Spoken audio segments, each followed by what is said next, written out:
Consigliere Venturini, andiamo a toccare un altro tasto dolente. Il settore turistico in che stato è? Con tutti questi ritardi, il governo sta rischiando un po' di minare tutto questo comparto.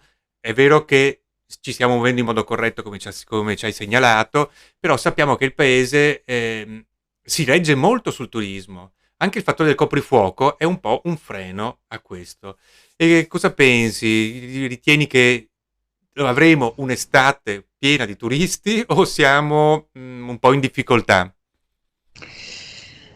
Questo mi dà modo di fare una riflessione più ampia anche sul tessuto produttivo economico della nostra regione e del nostro paese Italia. Se noi andiamo a considerare, ad esempio, il comparto manifatturiero, possiamo dire che ci sono state sicuramente delle ripercussioni legate alle restrizioni della pandemia, però in alcuni settori non si è risentito perché l'attività è proseguita, anzi in alcuni casi ci sono stati anche degli incrementi in termini di produzione.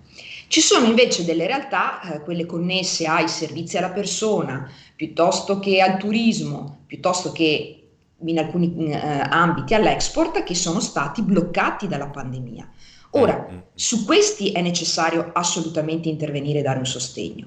Per quanto riguarda in modo particolare la Regione Veneto, come dicevo, la parte manifatturiera sicuramente ha avuto anche dei risvolti positivi, anche collegati alla pandemia.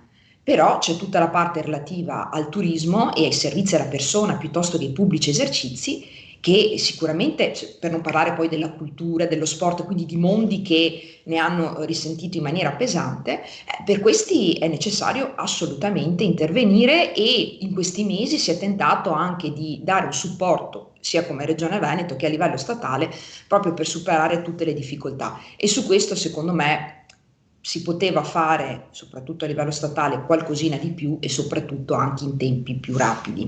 Mm, mm, mm. Chiarissimo. Speriamo che i turisti arrivino comunque. Sì, allora, voi pensate che nel 2019 in Veneto c'erano 70 milioni di presenze, Sì. cioè il mondo si riversava nella nostra regione attirati da Venezia, ma poi abbiamo tante realtà che da un punto di vista turistico sono sicuramente molto attrattive.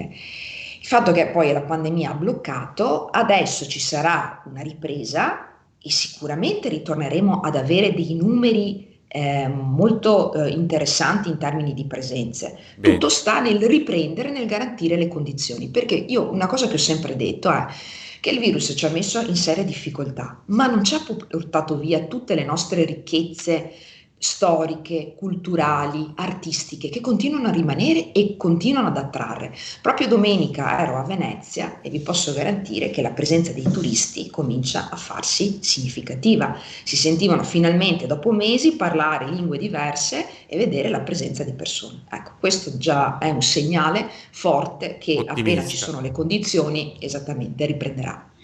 Bene. Hanno detto anche a me che ci sono già un po' di turisti che girano, per fortuna.